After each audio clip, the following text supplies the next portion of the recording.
goodness. Yeah. I'm leaving next Thursday. Oh, okay. Ugh.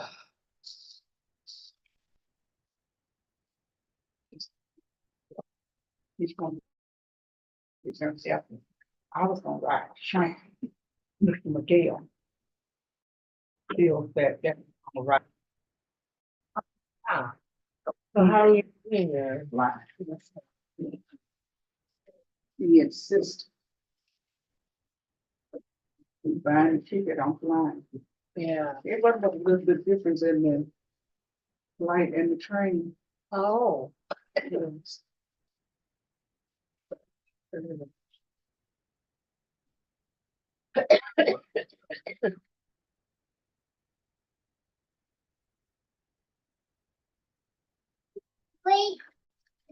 They took her off the hospice.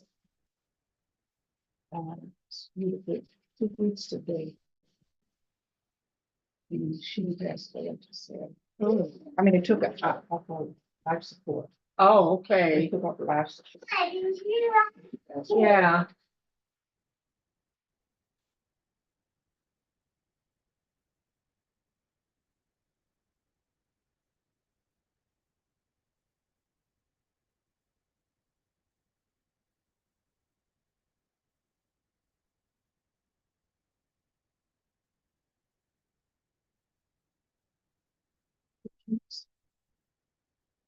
Oh. I need to see. Oh, That's me. She was.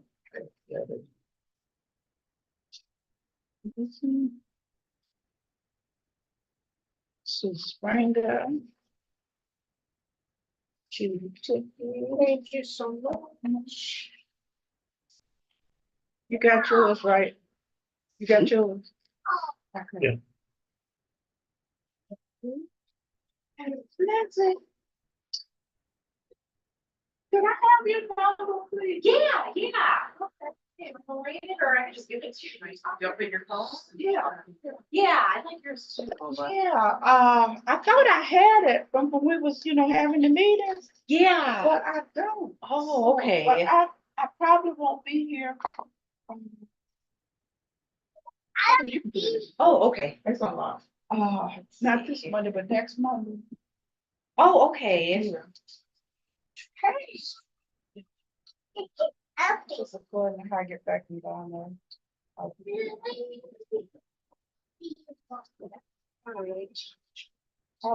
okay. Oh, I just still do have your microphone. Okay, good.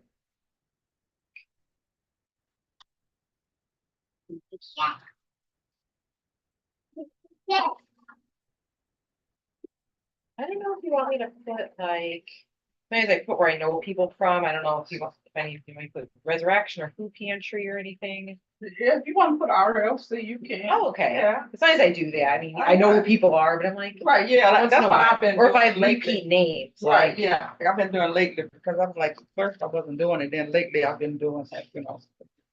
Okay, there you go. Okay, thank you. You're welcome.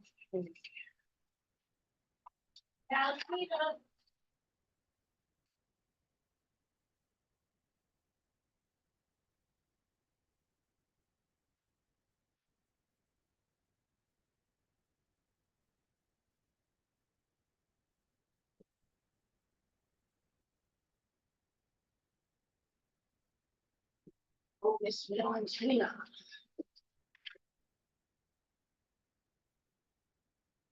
My pants, no matter where I go. Oh. Look at those guys. Wow, they're all lined up. Oh, they all lined up in a row. Oh, yeah. Yeah, I guess Judy Ferrari, got those for her. I know, I gotta catch what's sort of like Disney Pixar movies. I'm trying to remember which characters from which stage. Okay. I know some of them. Okay.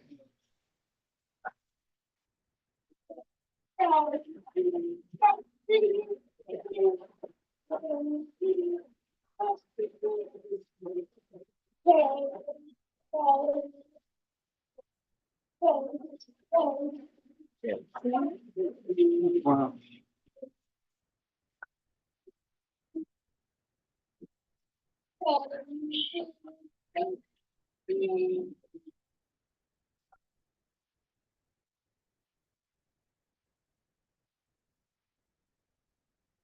Yeah,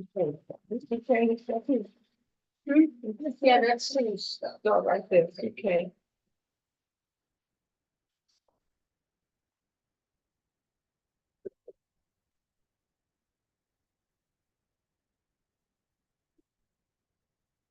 I was talking to my brother, not, before I left.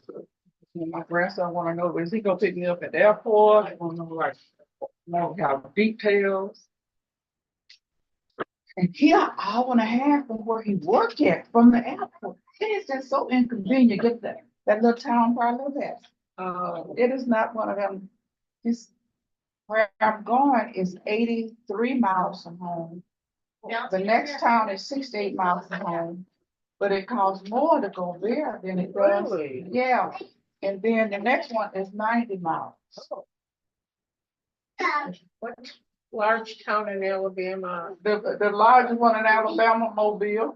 Is that near, sort of where your home is? I'm 90 some miles from there. Uh, I'm from a little small town, okay. Dallas, Alabama. But my sister lived in Gibbatown, that's where the property and stuff is, and my dad owned okay. all that's in Gibbatown, Alabama. Actually, that's where we lived most of our life, Oh, okay. was there, and so granddad had bought a lot of land. A lot of property, they do. You know, My brother. oh, I think okay. Got a lot of errands done last couple of days, so I'm in a good mood, I'll tell you. Okay. Yeah, because he's. Glad to hear it. Oh, okay. He wasn't in there for 3 weeks. Oh, okay. So Oh, somebody okay. told him that, won't, him to sign that property over, Oh, okay. and so he sold it for him.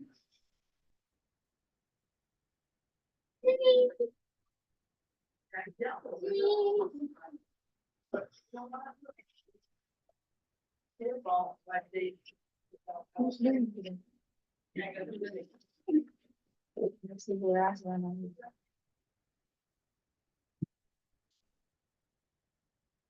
Hi, Sue.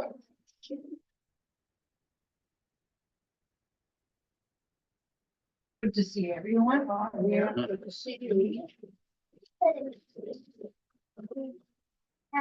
Names are on. Good. Everybody has their names on. Good. They names on their paper. On these here. The name on these? Yeah. Well, that's for. That's the annual reading, right? Yeah, these here, I got Okay. it. I see, then, fine. Oh, Right, are you all having y'all Sunday? Are y'all having y'all Sunday? Annual meeting? Is it Sunday? the 11th. Okay, we have it out on Sunday. I wasn't supposed to be there. Yeah. Yeah. Normally it's the last Sunday of Right, January. normally we have. I have y'all same time. You know, I say I watched some of my Pixar Yesterday, movies. I used to and be he said Barbie, they yeah, teach it's you like Yeah. all the all the characters from the movies. Which I remember, I recognize Emo, I recognize the ones from Monsters. Inc.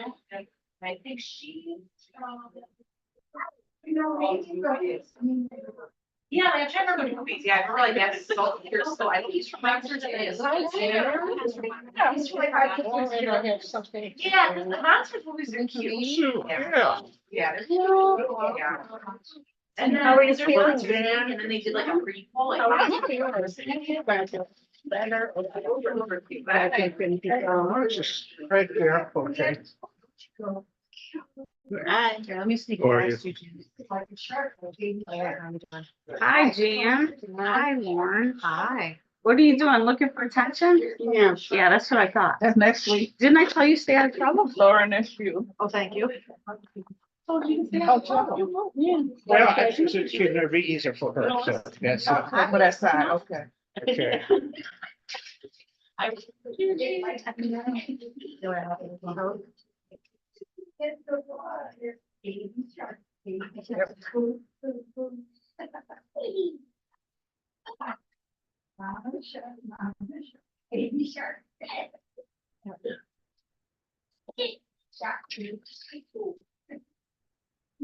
I'm not gonna do anything now.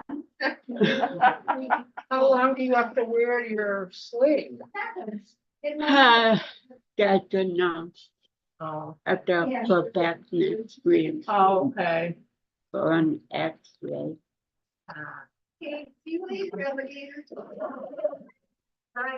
Hi, Donna. Hi. I have something for you, Lindsay. An empty bottle. Well, I'm sorry to hear what happened to you, lady, Pretty and ice. with ice. You fell or something, or what Yeah, happened? about Mhm. on my photo. You're in a lot of pain? Not too bad? No, no. Well, you thank God for that, Yeah. because it could always be worse, you know? Yeah. But still, an injury. Yeah. So how long do you have to have that wonderful sling on? A month? About, It varies. yeah. Depends on how it heals. Well, I took her to her first orthopedic appointment today. Mhm. And he wants to see her next week and take a new x-ray. They took x-rays when she went to the ER last Sunday. So, yeah, he wants to see her next week. I feel hard to hug right now. So we'll know, she'll know more, Oh, okay. you know, next week. Sorry to hear. Are you okay though? Are you feeling okay though? Yeah, I'm okay, but feeling stupid. Non-pain? No. Okay, that's good. I was glad you're not. That means a lot. The pain is not good, especially when it don't want to go away. I know, Are right? you right-handed usually? Well, let me know if you need help with anything. Yeah, okay? because then you gotta do. I'm not things too with far this hand. away, but yeah, let me know if you need help with anything. So, It's a big- my birthday was Sunday. I received this gift yesterday from my, thank you. Thank you. Thank you, Belated. from my coworker. Okay. And, you know what the problem is with having a birthday like 5 weeks after Christmas? It's like, I am just so, like, I love sweets, but I'm so sick of them. Yeah. Well, I don't wanna see nothing. Seriously, so please help yourself. I appreciate you sharing. We'll limit it because you know what problem is after Christmas, trying to get back on the I know regular everybody routine, is having. Oh, sorry, didn't know you that. know, So, but I mean, That's fine, that's sweet. I And then limit it. went to the I, gas station. moderation is the word. I know, thank Just you. don't put the box in front of me and walk away, okay? Yeah, uh-huh. Because it's like addiction, you know? Mhm. yeah, it's a mint. Yeah. You know, yeah, not everybody knows. Peppermint's okay, but that Chocolate the mint. chocolate mint or the, you know, the other ones, I just can't eat those. Now give me chocolate peanut custards, Oh, you know, yeah. But moderation is the key. Dark on the inside. Yeah, Hmm. everybody's, you're entitled to that. What's your favorite candy? Anything in particular? I eat milk. I like milk chocolate. I like, you know, like the milk chocolate, the Hershey's. And I made the mistake of buying some dark chocolate one day. I didn't know they had start making the dark chocolate. The dark one, yeah. Dark I chocolate. bit down in that stuff. I didn't look at it, I opened it up, and when I bit down in that stuff, I was like, what did you buy? Oh, you made a mistake, like. Yeah, I made a you mistake. wish you Dark had chocolate, it. yeah. Yeah, I never had, and I was like, No, I like dark chocolate. My I husband. love milk chocolate. Yeah. Well, milk chocolate's sweeter than dark chocolate, isn't it? But you know what they say though? My husband did the research on dark chocolate and that, dark chocolate, too much of it is They say it's there's better for mercury you in than it too. milk Yeah, chocolate. but there's mercury in it also. Oh. Oh. But we don't always know, but as long as you're not eating a huge amount of Right, it, in yeah. moderation. There's a lot of chemicals in and different things in moderation. that stuff, right? You know, I'm just gonna Sweets in do something in moderation. the office and I'm gonna see if she. it's a good sign that you're hungry. One of my lady friends that is Glenda, she's 92 years old. And she says, she has a problem getting up and down in the chair all the time because she's always hungry. I said, no, that's a good sign. I said, because it's for food. Yeah. I said, and you keep your body moving.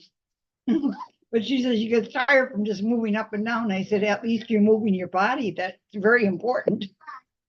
She said her daughter told her the same thing. I mean, she's going to be 92 years old. Wow, awesome. And I said, God bless you. I said, and that's it. I said, are you doing your balance exercises and stuff like that? And she said, yeah, she's doing what she's supposed to do. I said, that's good. So I said, if you're hungry, that means your body needs the food. So nourish it with the proper things. For one of my brothers is 63 today, for minimum, one of them is 63 today, so. Oh, happy Oh, birthday, Yeah, brother, wherever 63. you are. Yeah, my younger sister told me today that this year all the sisters and brothers will be all in the 70s. I said, oh, how wonderful to keep me informed. Yeah, right. Thanks, Judy. That's nice. All right. Sue said to start without her. She's doing something in the office, so let Okay. us do our prayer. Mhm.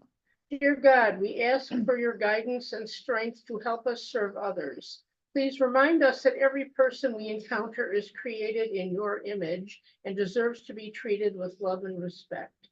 Amen. Amen. Okay.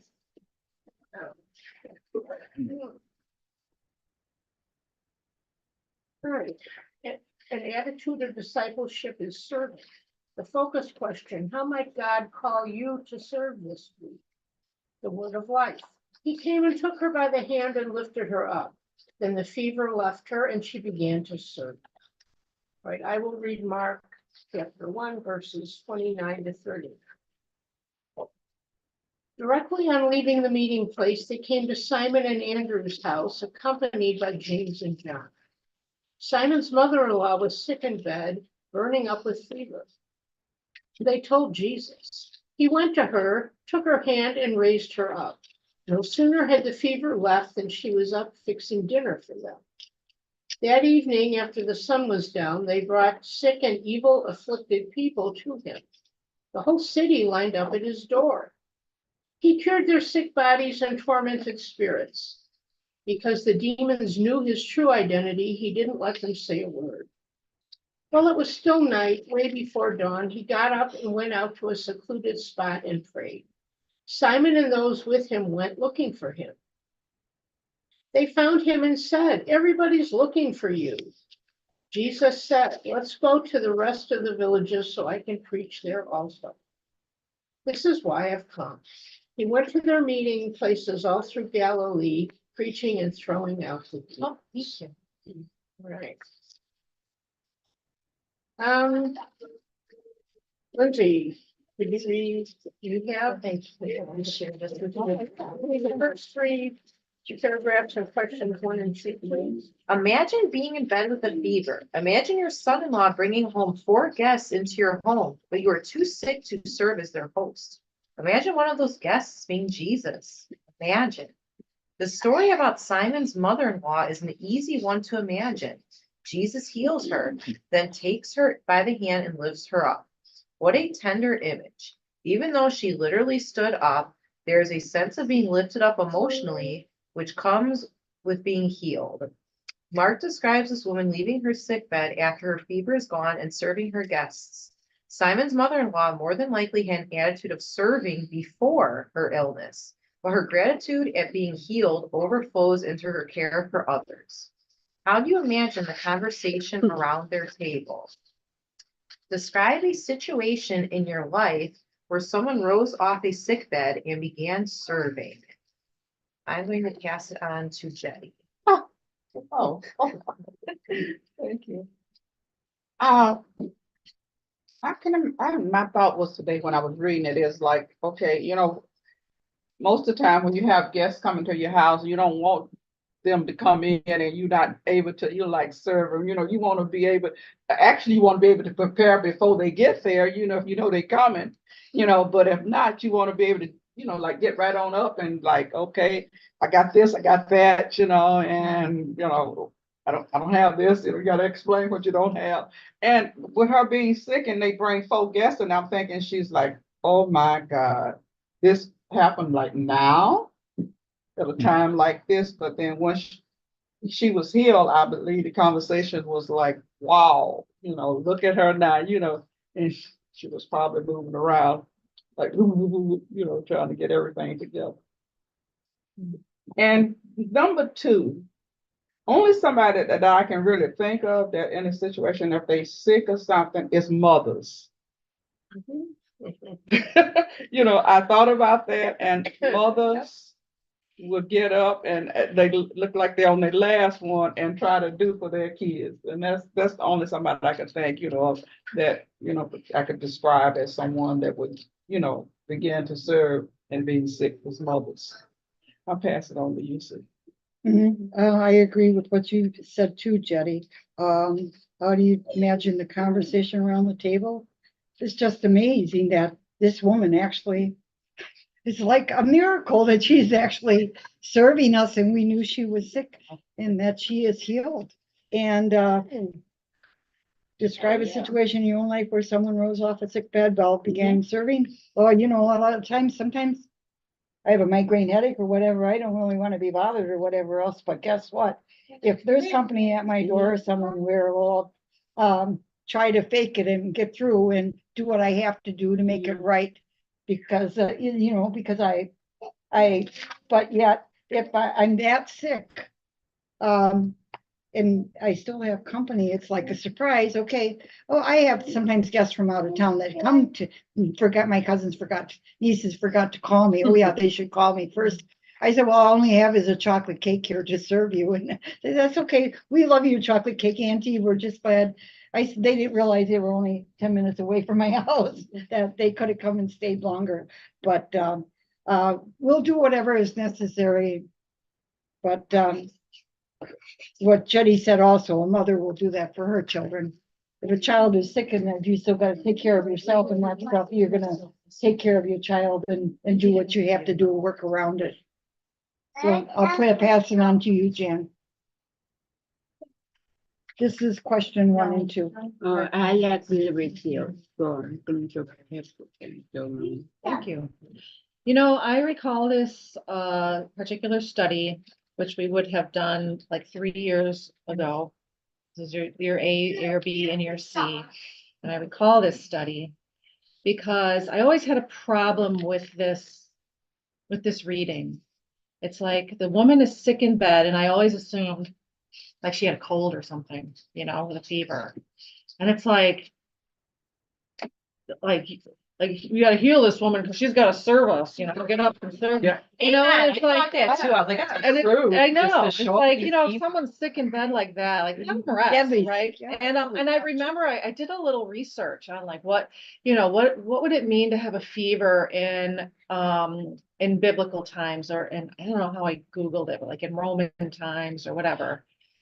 And I got a very interesting answer, and I said the same thing. It could have meant a lot of things. It's similar to like if someone has leprosy, like they didn't necessarily have actual leprosy, but some kind of skin condition, and they would have been, shunned. Mhm. A fever could have meant like swelling. It could have meant a head injury, and I thought, wow, maybe she's older. Maybe she has dementia. I remember thinking that, and that Jesus was able to, like,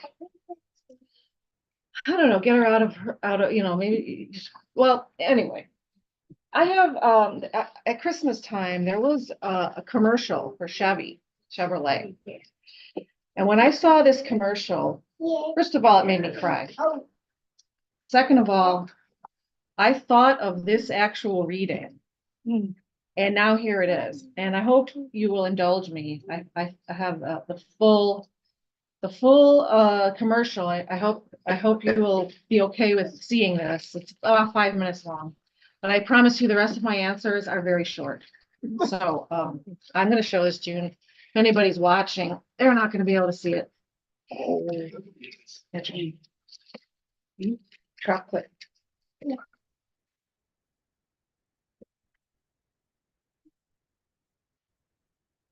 I can picture sure that. Can everybody see it? Maybe Judy can't, because that crate, can you slide that red crate? Can you see it, Jim? Yes. Well, he got you a present.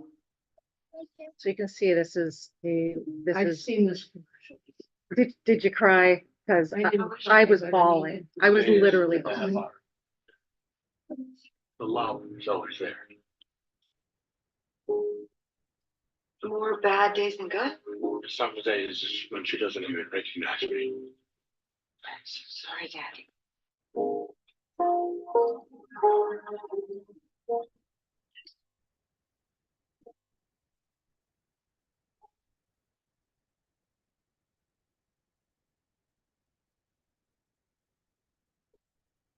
Let's make today a good day.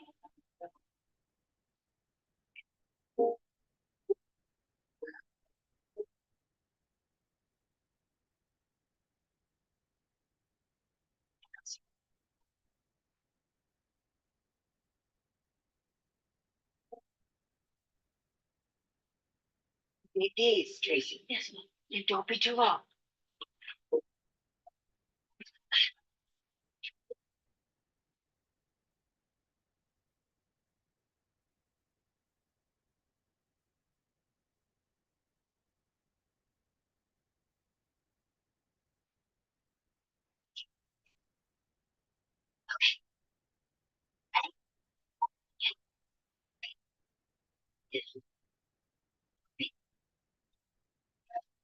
Keep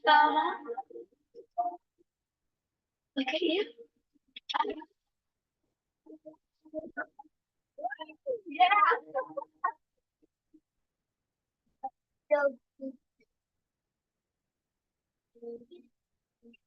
This is where I lost it with this. On my shoulder. I know, this is just like, ugh.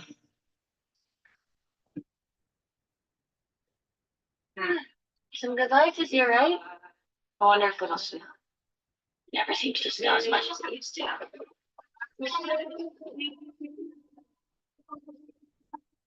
Oh, shakes from Bittersweet Cafe. I tell the tale. Sure to make you. Saginaw. You were actually born in the house. Oh, Here's your old high school. Wish that I could wish for you. Bill. My first horror movie. I'm not sure Mom ever forgave you for that. We put a whole lot of you in the back of this thing. Yeah, that's right. Me, Chris, Jeff, Bill. Jeff is a troublemaker. And you had grip on me. Beware. Well, we got it out. In my eyes, make me cry.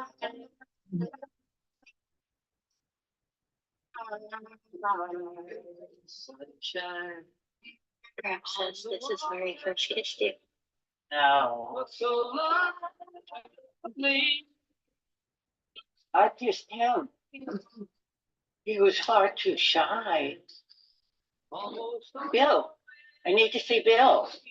Oh, he can't do the dinner alone.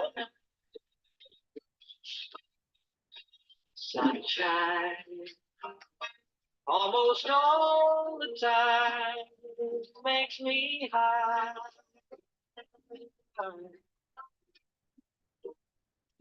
Sunshine. Almost all the way.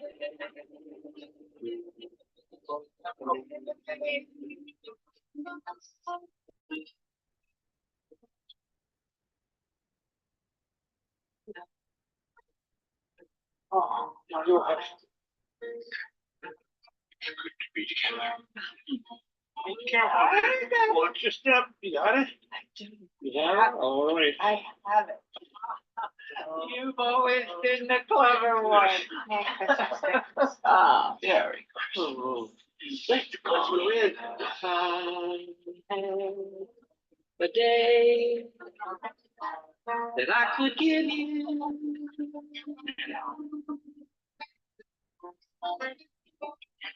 I give to you a day just like today. It's beautiful. It really is. That really It is a reminded true me meaning. of my mom. Mhm. Yeah, right? It's a reality of what goes on in life. Although it was amazing that that car started. I know, right? It was a miracle, I Christmas know. miracle, I think. I remember like me and George were watching TV and this commercial came on and I was just like, I started bawling, 'cause especially John Denver, like, oh my God. But, yeah, so this is to me what this story is about. I pass it to you, Oliver. Okay, um. I thought it was kind of more like a game of Clue. They were trying to, you could imagine, like, well, 10 to 12 people, at a table, conversation would go, something like that. Except for it's not a whodunit, it's how will this be done? And I have never had a situation in my life where She's not in. someone rolls out of Oh, bed I and wanna make sure. 30 people, so I can pass it to Jack. Okay, well, number one, normally I would think I could see them all just, people, just get up sick and all this, maybe something to tables, and what's, then, but I guess you have to do this, but just, you got maybe some of the other people could help her, It's just the empty. around the food, serving, and the conversation. I'm just, if it's specific, just how confused about that. Or what else do they talk about? I mean, that part, how you gonna do with all the other sick people, I'm just curious. And for number two, that one I do not know, so I'm just gonna pass it on. Thank you. Well, the first thing I thought is, why don't those guys get off their butts and just start doing something? But back in that culture, it would have been very shameful for a woman to not serve, that was what she was supposed to do. That's what was expected. That was what was expected of her. And she probably wouldn't dream of telling any man to get up off his butt and do something, And then also, if she had a fever, there were no antibiotics back then. So if she had some kind of bacterial infection, I mean, that could very easily kill her, right? So anyway, imagining the conversation around their table, well, I don't know, maybe the guys were saying, thank goodness mom's okay now, so she can make the food, I don't know. Probably just the miracle that Jesus performed. Well, for question number two, I can remember my mom taking care of us when she's sick. I certainly had to take care of the girls when I was sick, And Lindsay started so jetty. The next paragraph in question 3. But Jesus' day is not done, as sometimes sick people sleep, and those possessed with demons are brought to the house. In fact, the whole city gathered around the door. Imagine a whole city waiting to be restored to health at your door. Jesus does not have a 9 to 5 job. His ministry continues into the evening hours as a model of same servant attitude as Simon's mother-in-law. Do you think all of those who were ill wanted to be disciples for Jesus? Why or why not? Well, I would say no, they didn't all want to be disciples for Jesus because it's just like anything else. Once you get over it, okay, I'm over it now. I'm okay now. And you go on about your day and forget about what happened and how it happened. And I'm sure that there was those that appreciated and went on, telling the word. But I'm sure with those that walked away and never looked back, because in the days, you see it now. Someone can be down, and as soon as they get up, oh Lord, some of them can be so grouchy. You're like, wasn't you just down? And you think about that, it's just people are just, Mainly, a lot of times ungrateful, very ungrateful. I'll pass on to you. I agree with Jenny, not everyone. Um, I know, I hear you. Do you think all those who came to be healed wanted to be disciples of Jesus? Why or why not? They were curious about what was going on. There was a miracle happening and things happening. They thought maybe it would happen to them. And, you know, or maybe it wouldn't, but they wanted to seek more, maybe be parts of disciples, maybe not. That was going to be their choice, what they did with their time. Jan, we're on question 3. Oh, happy until Sunday. So I want to have good until morning. Thank you. Do I think all those who came to be healed wanted to be disciples of Jesus? Why or why not? You know, I just think some of them, if not maybe even most of them, they just wanted to be able to live the life they had before they needed the healing. That's what I think. So, I pass it to you, Oliver. Yeah, pretty much so. That way, I look at it the same way. I kind of think it was kind of like a 50-50 proposition. There were some that were saying, if you're sick, of course you want to get healed. But I think it's worth talking back in that particular time period.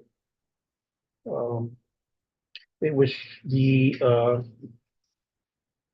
new birth of what's called a conscience, a person who is developing a conscience in the mind in terms of right from wrong, who's doing right, what should be done. So in that particular area, even those who came there not to be a disciple, I don't think it was the end of the world to them or anyone else following them. In terms of the development of the Christian conscience, the main point would be learning how to dispel the hostility that's in the world today through the continuing acts of violence that are still happening in the world today. It almost seemed unimaginable that anyone with a clear conscience and a conscience at all can justify any of the violence that's going on today. And I'll pass it on to Joe. Okay. Number 3, I think just most people wanted to, say, okay, hope I would be clear of this, and maybe a few might want to contribute cycle, but I'm wondering, maybe after, okay, thank you, and it went on, then maybe a year or 2 later to hear stories with Jesus doing that, oh yeah, he helped cure me of this, and maybe just start thinking, maybe, and especially after crucifixion, So, I'll move on to you. Thank you. I think very few who came to be healed wanted to be disciples of Jesus. I think they were, as soon as they got cured, they were just happy they were cured and they never gave a thought to the person who actually made that happen. So I'm thinking most of them just were so happy to be healed, they went out of the way, that was it. All right, I pass it on to Lindsay. Yeah, I agree with, I think, yeah, like more like I don't know if all of them wanted to follow. I think, unfortunately, yeah, like the ungrateful kind of people, I thought more of like what Jenny, like with Judy saying, but yeah, hopefully like what Jeff said though, too, hopefully they would say, hey, this guy Jesus, and because I think that is, also how, the people that did believe, because word of mouth did spread and too about that. So I think there's definitely a mixture amongst the crowd. Yes, it's Jenny. I'll start. All right, Sue, could you please read the next Okay. paragraph? Note how the demons know Jesus. What a contrast to others who have such difficulty discerning the identity of Jesus, that Jesus would not let the demons speak. Or why do you think Jesus kept the demons silent? I'll pass it on for now. Go ahead, Jan. Question 4. What Oh, would you I'm think? going to pass. Well, I don't think he wanted demons testifying to his identity. It's like, I think about like, would I want someone of ill repute, like telling people how great they thought I was? Like, no, I wouldn't want that. So I don't think Jesus would want that either. And I pass it to you, Oliver.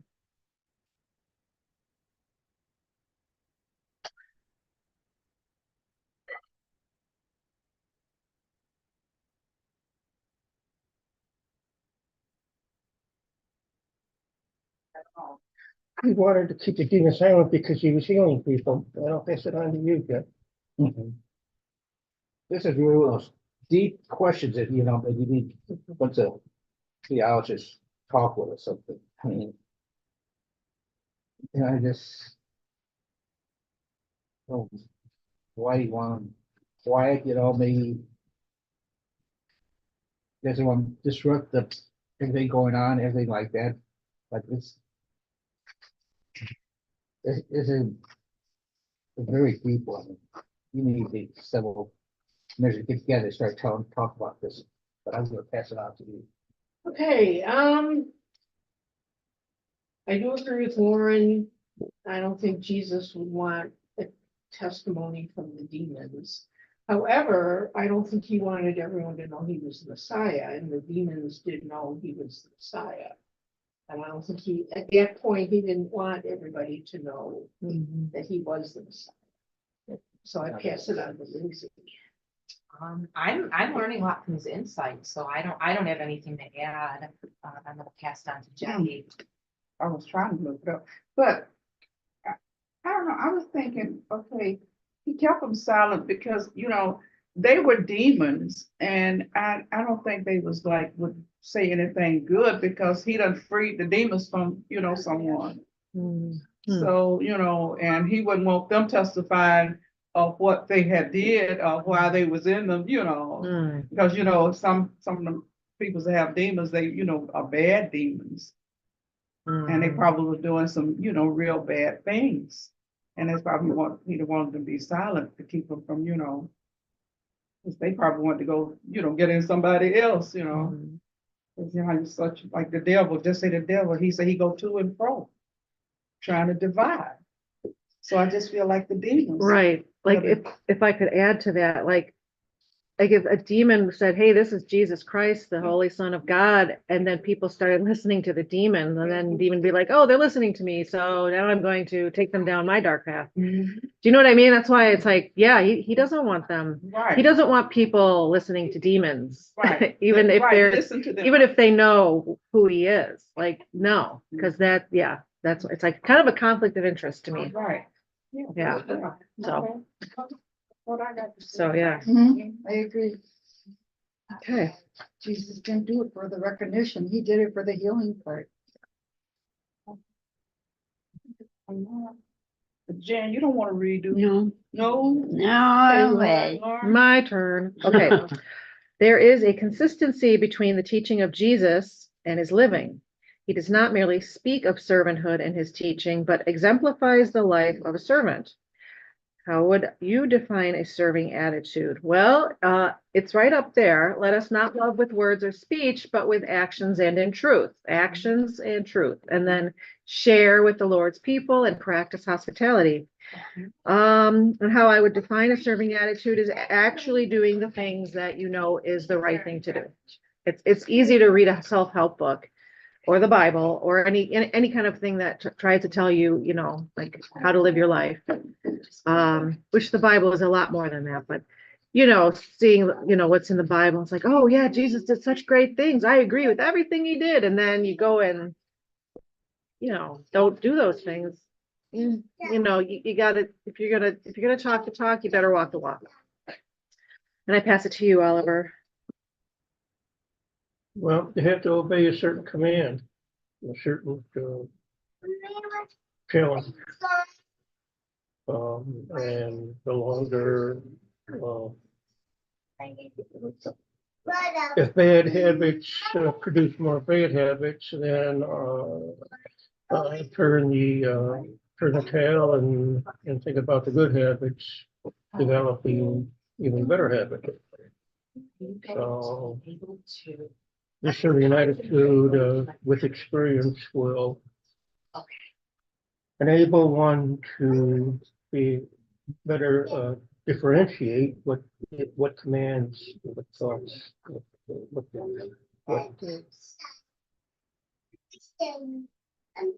it all ties in with the Christian conscience too. You learn how to differentiate the right from the wrong. And I'll pass it on to Jeff. Okay, number 5. I guess if you watch and see Jesus, you know, what he's doing is serving, he says, well, I like to do that and kind of show Jesus that I can be a servant to other people like that. He just gracious whatever, no matter what. And that's it.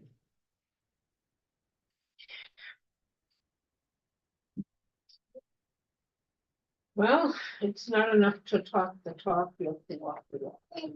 Yes, it is. I agree with everything that's been shared. I also just found like the Nike slogan. Let's do it. Yeah, there you go. Just do it. Yeah. Good one. Pass on to Jenny. I'm sorry. Well, no, I did. Oh, did I? Okay. No, I read that. Okay, it says that the term demon describes a variety of spiritual beings. And it's not just one something, it's more than. Oh, no, I went on the Wait, wrong, I'm we're on on the wrong we're on question. 5. I'm on the wrong question. Lord, please forgive me. How would you define a servant attitude? I don't know, with a smile, a servant attitude. With a smile, you know. That's true. You Serving know, with a smile. You're always fine. I know, and it's just natural for me to smile, but I think that with a smile, it makes people more comfortable That's true. when you're smiling and when you know, like rather than have a frown on your face. You know, if they need and then you start, which you know, all poked out. You know, I think the attitude makes a big difference in how you serve and how you know, present yourself to others. Yes, I think it with a smile. I pass on you. I agree with what's been said, so Jan, I'll pass it on to you. I agree with you. Okay. From to 5 foot and. And I read that. So Oh, Oliver. Oliver, you're please next. read the next Question 6. paragraph in question 6, yes. Next day, Jesus gets up early before dark and goes to a deserted place for prayer. Serving can be exhausting and we can forget the reason why we serve. Prayer puts it back in perspective. Why would Jesus need to find a deserted place for prayer? The main thing I could think of is that that's his human side, his human characteristic. He was the Son of God, the Son of Man. Son of Man's side is more exemplary of the type of character that he had when he needed to find a deserted place for prayer. Be with the Father. Pass it on to Greg. Yeah. Okay, number 6.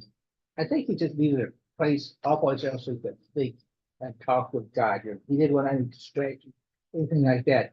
Kind of recharge it or refresh him, or if he maybe ask a couple of questions, say, "Can you give me straight to keep on going for another day and anything like that?" And just keep going. And I hope I do everything right. So that's it. Okay, thank you. Well, I think healing all those people took a lot of Jesus, especially it sounds like it was this huge number of people that came and wanted to be healed. So he needed just to find a quiet place to just recharge and concentrate on praying to God. mhm. So that's why he needed a deserted place. Yes, and I'm easy.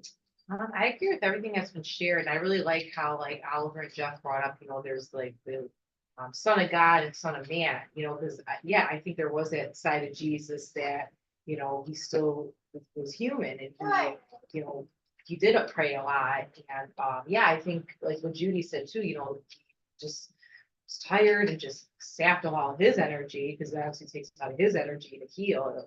Healing in general takes so much energy, even like, you know, subconscious healing, you know, doing different modules. Yeah, they say you're really tired after because your body's been shifting these things out.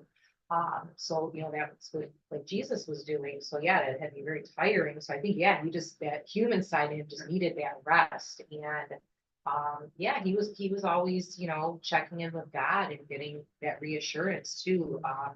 Like what Jeff said, making sure that he's doing, you know, what he was there, you know, put on earth to do. Um, so yeah, I think I agree with all the answers, and pass it on to Jenny. Yeah, I believe that too, because, you know, all of these demons and all these things, you know, all of this stuff had been coming after him. And they say he was exhausted. He needed that quiet time, you know, just like to regroup, get his body. You know, sometimes we need that same way though, you know. We need to go into the bathroom, sit down and, you know, break for ourselves there. Because I know I do. You know what, actually, when I really want to just concentrate and, you know, like pray or something, I go in the bathroom. That's the quietest place in the house.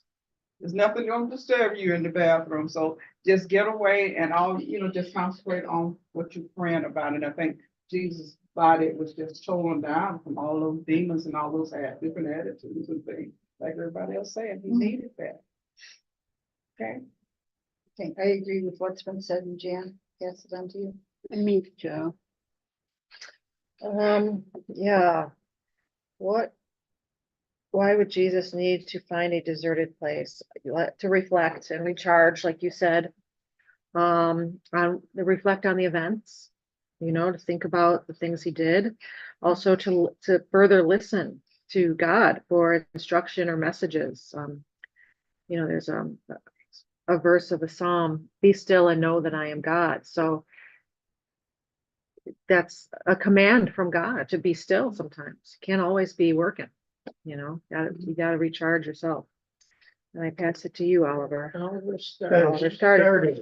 Yes. So I will say, Jeff, go and take away question 7. Okay. Okay. But Simon and his companions hunted him down. You'd hear panic in the voices of the disciples. Everyone is searching for you. But Jesus did not succumb to the crowd pressure. Instead, he remained clear about his mission from God. His calling would take him many other places, including the cross, in order to proclaim the good news. Number 7, what might we learn from Jesus about certain priorities? Well, okay. Think about this a little bit. Yeah, besides, you know, instructing to the other disciples and others about the good news, then about healing, and talking of God, you know what I mean? And the cross, I think about the cross of one and especially talking to the disciples. The rest kind of like a favorite level. That's what I'm trying to think, but still important. And that's about it, okay? Well, for question number 7, what might we learn from Jesus about setting priorities? I think we have to sort of know what our mission is and try not to get distracted from that mission. And also, we need to take time to recharge our minds and bodies too. We can't just keep going. Yes, I'm lazy. Well, I think from this example, you know, he's, yeah, setting also, not only saying priorities, but setting, you know, like boundaries too, which is important.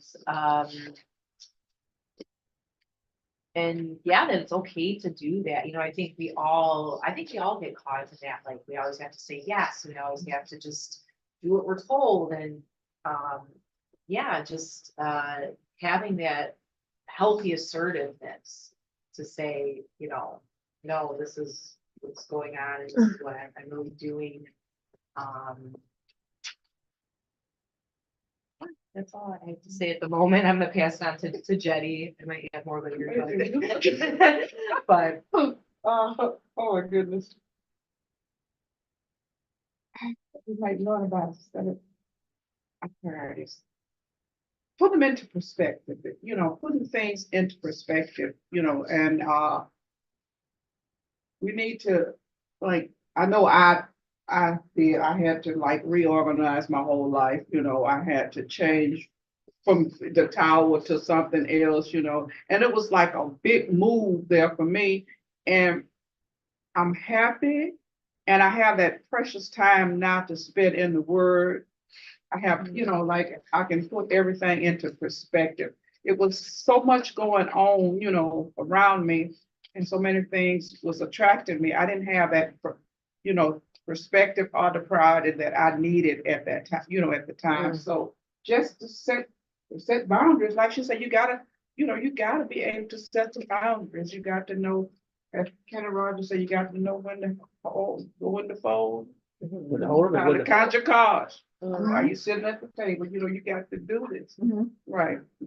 Yeah. Yeah, I agree with what's been said. What we learned from Jesus about setting his priorities. He had his goals and his mission, knew what he still had to do, and he still knew what was to come, was including the cross and other places, and he wanted to still spread the good news. And he didn't want the pressure of the crowds, and he just wanted to let go and do. You will not law. That's two, Jan. We're on question 7. Oh, I agree with that. Okay. All right, what might we learn from Jesus about setting priorities? And, this question made me think about when he said, the poor will always be with you. You'll always have the poor with you. You won't always have me. But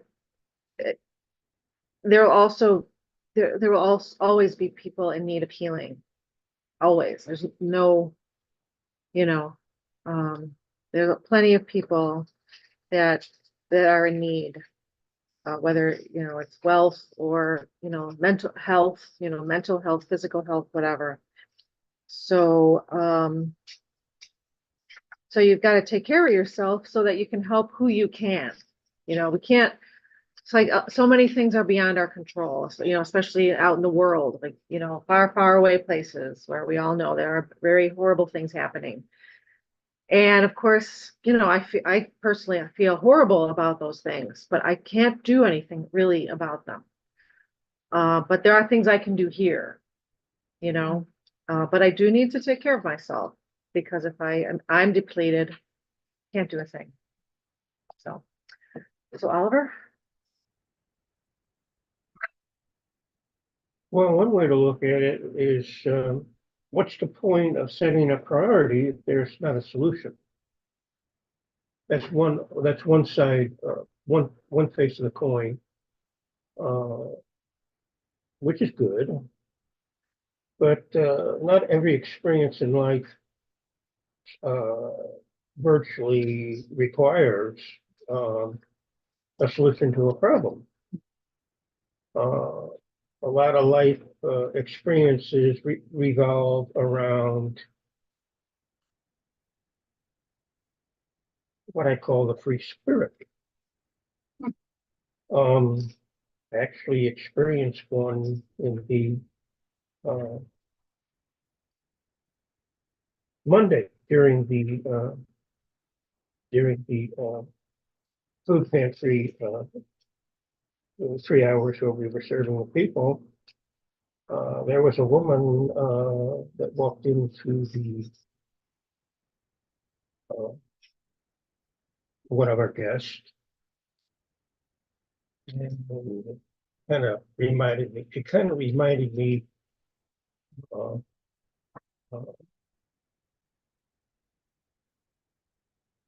of a bull walking around inside of Tiffany Diamond store.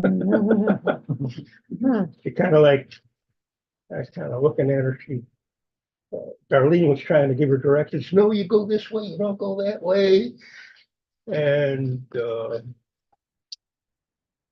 The only thing I said under my breath, well, there's a free spirit if I ever saw one, because we were pointing directions, and for some reason, she just went on and on and on, like, it didn't matter, but that, you could look at something that might look like, contrarian point of view as what the group is trying to direct someone to go. And maybe this person isn't going that direction. It's like a good idea to take it with a grain of salt, and there is no solution to a scenario like this. One must think about it and say, well, you know something. There's nothing wrong with a free spirit. A free spirit is a form of escapism. There's good ways of getting there. There's bad ways of getting there. Just like Lauren at the start of the Bible study here showed that Ed about involving John Denver. Now there was a free spirit if you ever seen one. And I think I probably used all my time up, so that's it. Yeah. Jeff started, Okay, so Jeff turn the started. page. Okay. The new members class ended with each person sharing possible ways he or she would like to serve the congregation. Each person talked about gifts and areas of interest. When it was Barry's turn, he announced, "I want to be the last person out of the church door." Everyone chuckled. Barry explained, "I want to turn the lights off and put tables away after receptions and gatherings.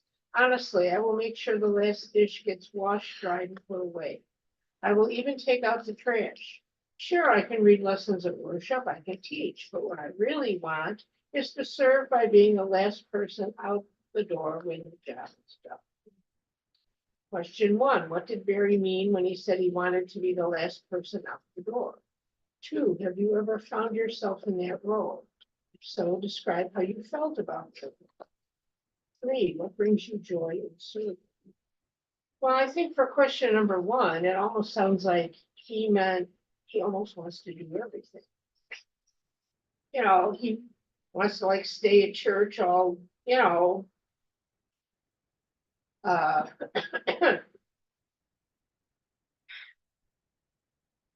you know, he wants to just stick around in church till the receptions or gatherings.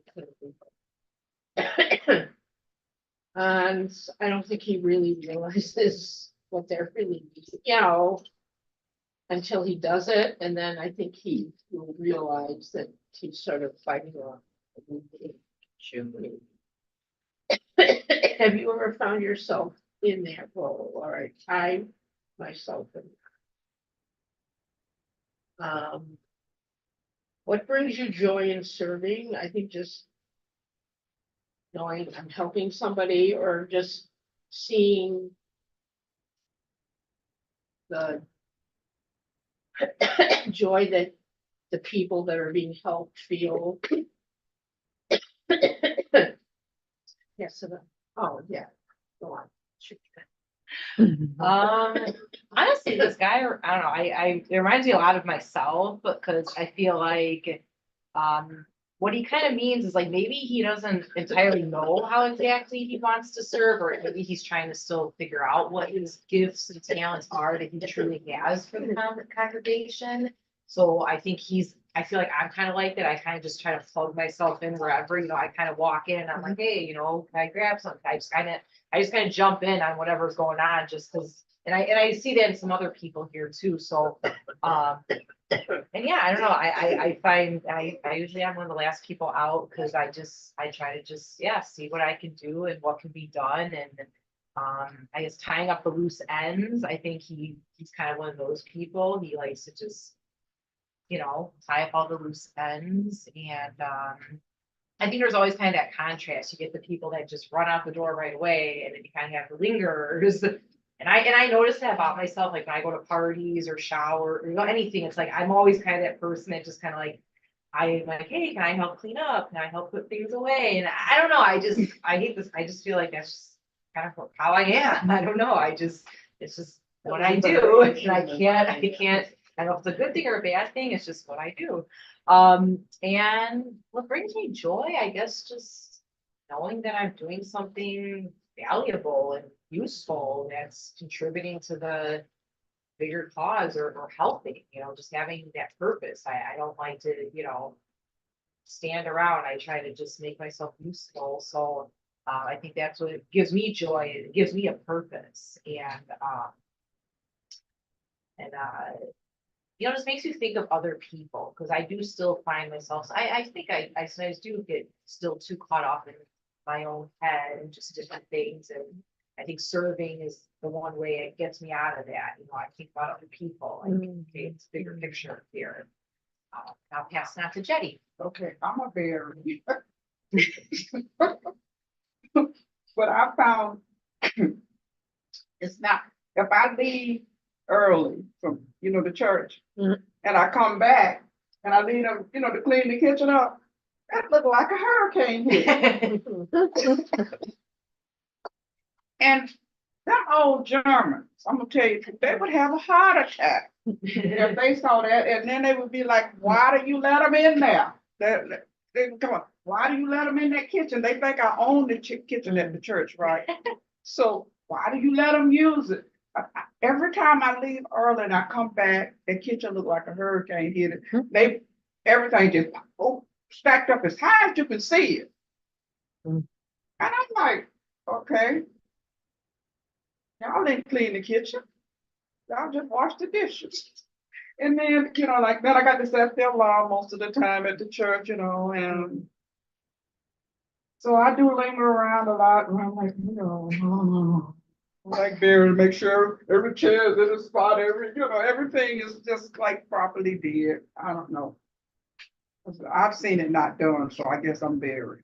And I'm telling you, when I went to that church years ago, those Germans was fist tight. They count the silverware after you left out. It was That's like true. it was like they ran it. And then when I took over that kitchen, Pastor was like, oh my God. And walked off all over again, the one that was in charge of the kitchen, walked off all over again.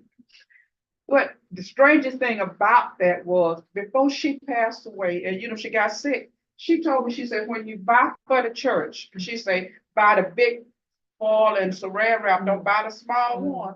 And I said, how did she know that I was going to be the one, in charge of the kitchen?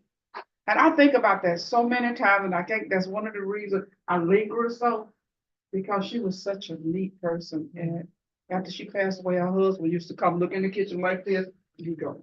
Give his approval. Taken care of. Give his approval, Yeah. just like this, just shake his head, give his approval. She knew she could count on him. So, but I'm like, Liz, I get joy in serving. I do, I really do. And this food pantry, it means a lot to me.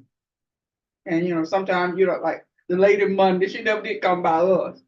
But it's still an hour, we here. And she was like, it had all mine. Because I always say, she got all mine, like that. I said, okay, I didn't say anything. I didn't even ask her, did you want to come by us? But I do love serving others. So, Yeah, I agree with what Jetty said. I feel the same way. It's like God uses his people to help each other throughout wherever we go. And it's like it's a positive experience, and we're in this together. I mean, if I'm the last one out the door, it's not the end of the world. Life will go on, and the other things will wait. You tell me what your priorities are, what your time is. If they happen to have an appointment, I will let them know ahead of time. But we're in this world together. It's like, and it's not a burden. If it was a burden, I wouldn't be bothered with it or say, sorry, I'm busy or whatever. But it's not a burden. It's something that takes a team to make this place work. It doesn't just take one person, and to coordinate it together so we can work together and make it be a positive place for everyone. Your turn. Oh, happy to send very back to you. Okay. No. Happy in my house. Mhm. Have forgotten to you. Okay, what did Barry mean when he said he wanted to be the last person out the door? I think he wanted to make sure everything and everyone was just taken care of, just like you do both, like a lot of us feel. You know what I mean? Like everyone's taken care of. Everything is taken care of. Have I ever found myself in that role? Oh, yes. Plenty of holiday dinners over the years, also working with PTA, with the music parents, I used to work with a choir. I was their business manager and I've planned so many events, fundraising dinners and carnivals and just a lot of things. And how did I feel about that role? Sometimes astonishment that I was the person behind it all, delegating and making sure it all happened, because I like one of the last events that I did with the PTA was a carnival. I mean, we had like 50 plus people, or like doing all the games and the food. There was food in the basement and the cafeteria. There was, the games, there was a raffle, there was just so many elements. And I was the one who organized it all and made sure that everybody, and it's like, I can't believe this happened. But there's also joy, like Lindsay and Jetty have said. I don't know why, but I enjoy serving. It's a huge responsibility. But there's just a feeling of satisfaction knowing that others are comfortable and they're safe, they feel safe, and that they're having a good time. So I pass it to you, Oliver. I'm just the opposite of Barry. I want to be the first one out the door. No shame in that. But that's what I'm talking about, a Christian science, a Christian conscience. No, I can't. I might like to be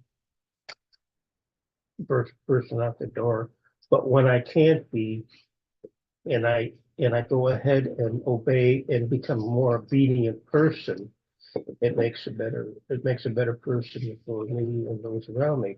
I once remember one time when I was down in North Carolina.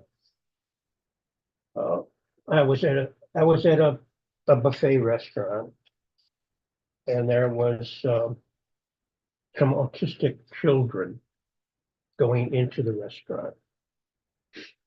And there was the oldest member of those autistic kids. I remember sitting down there. I was a couple tables away, and this young man just caught my eye. And he was this free spirit I was talking about, and a big grin on his face. And he was looking at all the children, the autistic children, and all of the teachers attending to them. And he got up out of his seat and he looked at all of the older people, and he says, "You know something? I'm out of here. I'm walking right out that door. Goodbye, adios. Nice knowing you." And the teachers, so long, take care. They were going along with that. But the main point I thought was all of the other autistic children in that room, for some reason or another, was looking up to him, and he knew it. He was kind of like their fearless leader, and they all got a big, they all got joy out of what he was doing.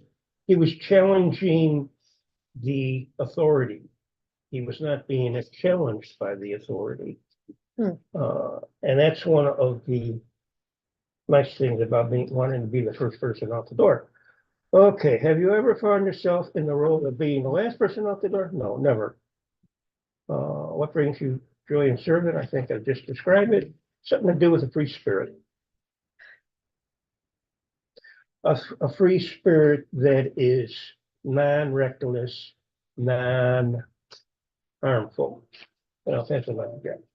Okay. Number one, Barry, I think like there's a duty, responsibility to be the last one at the door, like the ship's captain, to see that everyone's out first, and like that, he's the last one. Or there's a emergency, that he's the last one leaving, you know, just like that.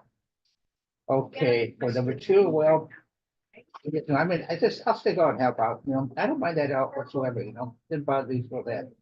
So, and number three, well, I don't mind it, you know, doing that there, so. No qualms about that, so. That's it. Okay, all right, I started, it's 3 o'clock. Do we want to stop now? Okay, all right, let's read the prayer together. Christ is still in my heart, the attitude of serving. And the last word, look for a new way to serve in the coming week. And who would like to lead next week? I'll go ahead. Okay, Oliver. I haven't looked at I haven't looked there, but I'll go ahead. Thank you, Oliver. Okay. Okay.